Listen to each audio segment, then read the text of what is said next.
Siap saya kabur ya. Apakah ada? Iya. Menurut saudara, apakah ada kebenaran dalam hukum Taurat itu? Benar. Di dalam hukum Taurat pasti ada kebenaran. Karena itu bersumber dari Allah sendiri yang disampaikan kepada Musa untuk diberitahukan Musa kepada seluruh bangsa Israel. Terus kenapa Paulus mengatakan tidak ada orang yang dibenarkan karena menjalankan hukum Taurat? Oke, pertanyaan yang bagus.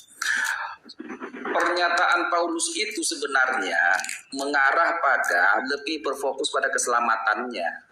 Bahwasanya dulunya sebelum Yesus, keselamatan itu hanya diperoleh dari hukum Taurat itu. Artinya kerangka acuan keselamatan Taurat itu penebusan dosa contohnya, ya, bahwa untuk penghapusan dosa kan harus ada korban bakaran, begitu kan, melalui kemah suci yang dilakukan oleh imam Lewi. Tetapi setelah Yesus Kristus mati dan bangkit pada hari yang ketiga, Taurat itu sudah selesai, sudah digenapi oleh Yesus, oleh kehidupan Yesus, dan kiblat kami ini, kiblat orang percaya itu jadi Yesus. Sebenarnya gini dia cuma, pembaptisan itu, baptisan dalam air itu sebenarnya adalah ketika aku nih, si Immanuel nih dibaptis dalam air, dibaptis selam lah contohnya nih. Artinya aku ini, jikapun aku mati sudah di dalam Kristus. Kristuslah yang menjadi di depanku untuk dihakimi. Aku mati dalam Kristus. Artinya apa? Aku dibenarkan oleh kematian darah Kristus itu. Dan kebangkitan Yesus, aku bangkit di dalam kebangkitan Yesus itu sendiri. Gitu. Berarti bagi saudara, kebenaran Taurat itu nggak ada fungsi, nggak ada fungsinya. Sudah selesai, penghapusan dosa bukan lagi melalui korban besar. Berarti artinya bahwa ketika dia terpilah, kebenaran Taurat itu hanya untuk Bani Israel. Dan bagi orang Kristen, kebenarannya adalah Kristus yang mati di atas salib. Bukan begitu? Iya dong. Kenapa begitu? Salah lah. Nah, kalau Kristen mengharap kebenaran ada di dalam hukum Taurat untuk Kristen, maka sia-sia kematian Kristus. Bukan begitu. Nah, terus Anda ingin mengharapkan kebenaran. Tunggu. Anda ingin mengharapkan kebenaran ada di Taurat untuk Anda. Kan Taurat bukan untuk Anda. Kan Taurat itu bukan untuk Anda. Untuk saya. Di mana Taurat itu untuk Anda? Di mana? Contoh nih pertanyaannya, Immanuel, apakah di gerejamu, akulah dulu ya, apakah di gereja adakah disebutkan setiap hari Minggu di gereja hukum Taurat, 10 hukum Taurat ada? Nah, nggak nyambung. Pertanyaan saya, ada nggak? Kalau di gereja Anda menggunakan hukum Taurat, berarti Anda masih mengharapkan kemudian kebenaran dari Taurat. Berarti sia-sia kematian Kristus. Pemahaman yang saya. Bukan pemahaman saya yang salah. Kalian menggunakan kitabnya orang Yahudi untuk apa? Sementara kitab itu bukan untuk kalian. Itu loh. Pertanyaan saya apa? Adakah hukum Taurat itu diperuntukkan untuk Anda? Anda mengatakan ada. Mana dalilnya? Di dalam gereja pada hari Minggu kami menggunakan. Tak ada, bukan itu yang kutanya. Yang saya tanya, mana dalilnya hukum Taurat itu untuk orang Roma? Orang di luar Yahudi yang pertama menjadi Kristen itu adalah orang Roma. Orang di luar Yahudi yang pertama menggunakan terjemahan kitabnya Yahudi itu orang Roma. Anda terlalu jauh. Kita masuk ke dalam orang Roma, gereja-gereja awal mula. Pertanyaan saya, adakah hukum Taurat itu diperuntukkan untuk orang Roma? Untuk Pilatus lah dulu, untuk Pilatus. Yang berhubungan langsung dengan Yesus. Pilatus orang Roma. Ada enggak kemudian hukum Taurat itu untuk Pilatus? Oh, Pilatus kan dia bukan Yahudi, bukan Kristen. Iya, itulah yang kumaksud. Ada nggak hukum Taurat itu? Lucu ente ini. Ada nggak hukum Taurat itu? Itu orang Romawi, dia masih menyembah dewa Yupiter. Iya, kalau begitu, adakah kemudian hukum Taurat itu? Ini TP ini, baru kubeli ini, Alkitabku ini. Oh, Aku juga mempunyai domba-domba lain yang bukan dari kandang ini, katanya. Domba-domba ini harus kutuntun juga, dan mereka akan mendengarkan suaraku. Dan akan ada satu kawanan dengan satu gembala. Oke ya, satu gembala yaitu Kristus ini. Oke. Bapa mengasihi aku dan seterusnya. Biar kuterangkan kau ayat ini, ayat 16 ini, bahwasanya aku juga mempunyai domba-domba lain selain di luar kandang ini. Kandang ini maksudnya orang Israel. Domba lain yang dimaksudkan itu adalah di luar orang Israel juga akan dituntut oleh Yesus. Ngarang bebas. Domba lain itulah aku yang di luar orang Israel. Jadi jangan jadi kau yang pandai-pandai. Aduh, parah ini. Yang disebut Yesus yang berkata, akulah gembala yang kutanya kau cuma. Perikop ini gembala yang baik. Siapakah gembala yang baik cuma? Yesus. Betul. Dombanya Bani Israel. Sebentar. Domba. Kita gembala adalah Yesus. Domba itu gelar Siapakah Bani domba? Israel. Dan Bani Yakub. Bani Yakub. Betul. Di luar kandang ini berarti ada dua kandang. Satu kandang kandang X, satu kandang Y. Di luar Israel ada kandang domba lain yang akan bersatu dalam satu kawanan dan satu gembala. Silakan, saya kasihan samamu. Sekarang pertanyaan saya, ketika Yesus dengar. Ketika Yesus ada di bumi di tengah-tengah Israel, apakah keturunan Yakub ada di luar Israel? Yerusalem. Misalnya di Amerika. Keturunan Yakub. Apakah ada di luar daripada Yerusalem? Bisa saja Kemungkinan. Itulah yang dimaksud domba di luar kandang. Itu pendapatmu. Loh, itu fakta. Sekarang kita tetapkan dulu. Yang digelari domba ini siapa? Kenapa kau paksakan pendapatmu juga? Yeremia 50 nomor 17. Yang digelari domba adalah Bani Yakub. Betul. Nah, sekarang Yehezkiel 5 nomor 12, Bani Yakub itu dibuat berserak ke seluruh penjuru mata angin, ke seluruh bangsa-bangsa dia berserak, kemana-mana dia berserak. Ketika Yesus datang di tengah-tengah Bani Israel itu tidak berkumpul dalam satu titik, ada sudah terlempar kemana-mana seluruh penjuru bumi, sesuai dengan Yeremia yang saya bacakan tadi, Yeremia 50. Yehezkiel 5 nomor 12. Sepertiga dari kamu, wahai kaum Yakub, akan aku lemparkan ke seluruh penjuru dunia. Itu yang dimaksud. Oke. Ada gini, biar ku terangkan samamu, benar bahwa ada orang Israel yang tersebar, yang terbuang ini, yang entah kemana antabrak, yang kaum Israel yang hilang, ada. Memang itu dia. Itulah yang disebut domba. Itulah yang disebut domba. Salah. Domba adalah dia orang yang percaya kepada Kristus, itulah domba. Astagfirullahaladzim, ya Allah ya Karim. Di mana non Yahudi disebut domba? Coba di mana? Coba tunjukkan kepada saya. Silakan. Silakan dalilnya di luar Israel disebut domba itu di mana? Jadi, domba yang dimaksudkan di sini adalah domba dalam satu kandang ini adalah orang Israel yang percaya pada saat itu. Ada orang Israel yang percaya pada Kristus, itu adalah domba yang di satu kandang ini. Domba yang di luar kandang ini.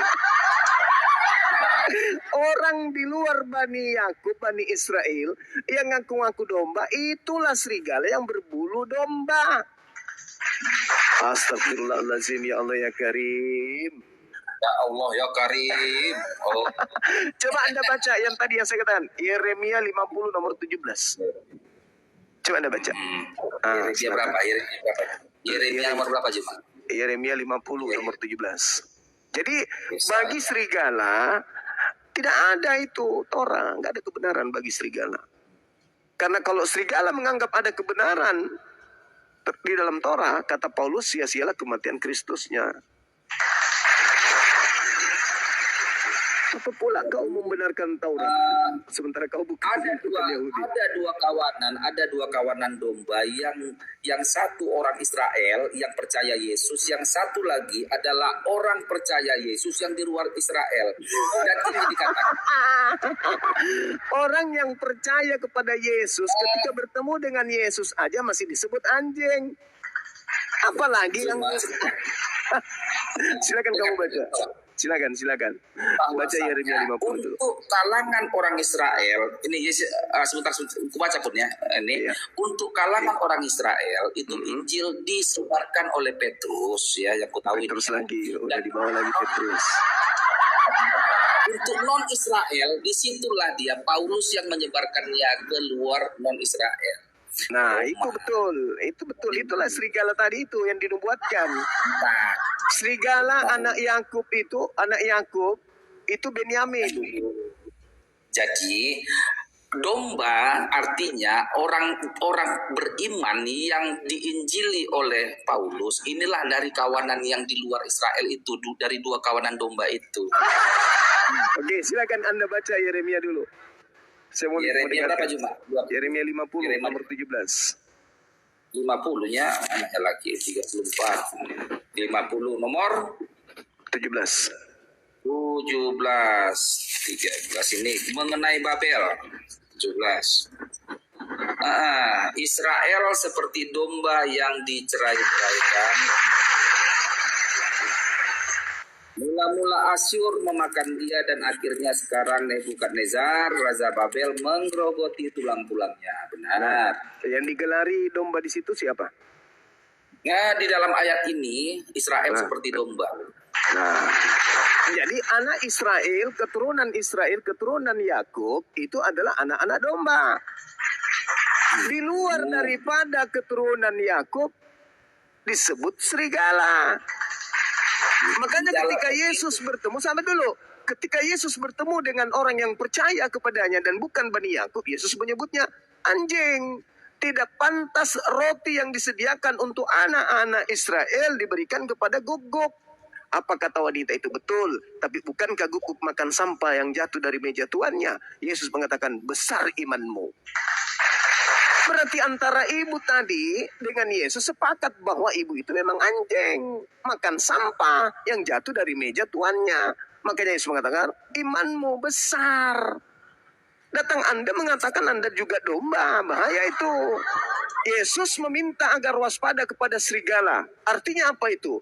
Serigala buas yang muncul di tengah-tengah kaumnya, yang berpura-pura supaya dianggap domba. Waspada kepada serigala yang buas, yang datang kepadamu nyamar seperti domba. Berarti ada di luar Yahudi memakai nama Yesus, memakai ajaran Yesus, tetapi dia bukan Bani Israel. Siapa itu? Kristen. Makanya antara ajaran Yesus dan ajaran Kristen itu bertolak belakang. Kalian hanya menggunakan nama Yesus, tetapi sebenarnya kalian itu serigala. Nih, tak kasih bukti nih secara data nih. Di dalam Kejadian 49. Nomor 1, nomor 2, nomor 3, nomor 4, sampai kepada nomor 27, Yakub memanggil ke-12 anak-anaknya. Sini kalian berkumpul sebelum aku mati, kata Yakub. Aku ingin menceritakan tentang karakter kalian satu-satu. Aku ingin bercerita tentang apa yang kalian akan alami di masa yang akan datang. Diterangkan semua satu-satu. Tiba pada masa, pada giliran ya, siapa? Benyamin. Benyamin, kau sini. Iya, apa paman? Kamu kelak laku keturunanmu sama seperti serigala. Mengambil, merampas, lalu membagi-bagikan hasil rampasannya kepada orang lain. Nah, Paulus mengaku Benyamin di dalam Filipi 3 nomor 5. Aku adalah orang Ibrani. Aku adalah keturunan Benyamin. Nah, apa yang dilakukan oleh Paulus? menggenapi nubuatan Kejadian 49 tadi. Mengambil hukum Taurat, memberikan kepada bangsa lain, tetapi hanya sebagai alat untuk melancarkan aksi mereka, aksi Paulus untuk mengganti hukum Taurat itu. Kau Benyamin, lakumu kelak seperti serigala, merampas milik Yahudi, lalu kau bagi-bagikan kepada orang Roma. Inilah yang terjadi sampai hari ini. Nubuatan itu harus terjadi. Tidak bisa tidak terjadi. Makanya Pak Yesus ketika datang di tengah-tengah Bani Yakub, apa kata Yesus? Waspadalah kepada serigala, serigala, serigala, serigala. Kenapa Anda bilang waspadalah kepada buaya? Waspadalah kepada biawak. Kenapa harus waspada kepada keturunan Benyamin? Kenapa? Karena keturunan Benyamin memang sudah dinubuatkan akan menyesatkan. Dan satu-satunya tokoh yang kemudian disebut sebagai penyesat oleh orang Yahudi pada masa-masanya hanya Paulus. Kisah para Rasul 24 nomor 5. Paulus ini adalah penyakit sampar yang telah menyesatkan seluruh orang Yahudi di seluruh dunia yang beradab. Dan dia adalah tokoh dari sekte Kristen. Tertulis sampai hari ini masih seperti itu bunyinya. Makanya Yesus mengatakan kepada muridnya dalam Matius 23 nomor 15. Celakalah engkau wahai ahli Taurat, wahai orang Farisi, wahai orang munafik, engkau menjelajahi daratan, menyeberangi lautan untuk mentobatkan orang di luar agamamu, untuk masuk menjadi pengikut agamamu. Setelah kau jadikan jadi pengikut agamamu, kau jadikan dia orang neraka dan 2 kali lebih jahat daripada engkau sendiri. Siapa orang Farisi ahli kitab yang kemudian menyeberangi lautan, menjelajahi daratan, mentobatkan orang Roma masuk menjadi pengikutnya? Paulus. Menjadi apa pengikutnya? Menjadi orang neraka dan 2 kali lebih jahat daripada orang Yahudi. Apa buktinya? Yesus yang tadinya hanya Mesias dilantik menjadi Tuhan. Tadinya ibadah Minggu Sabtu dirubahnya menjadi Minggu. Tadinya satu Tuhan dirubahnya menjadi 3. Tadinya sunat dirubahnya jangan sunat.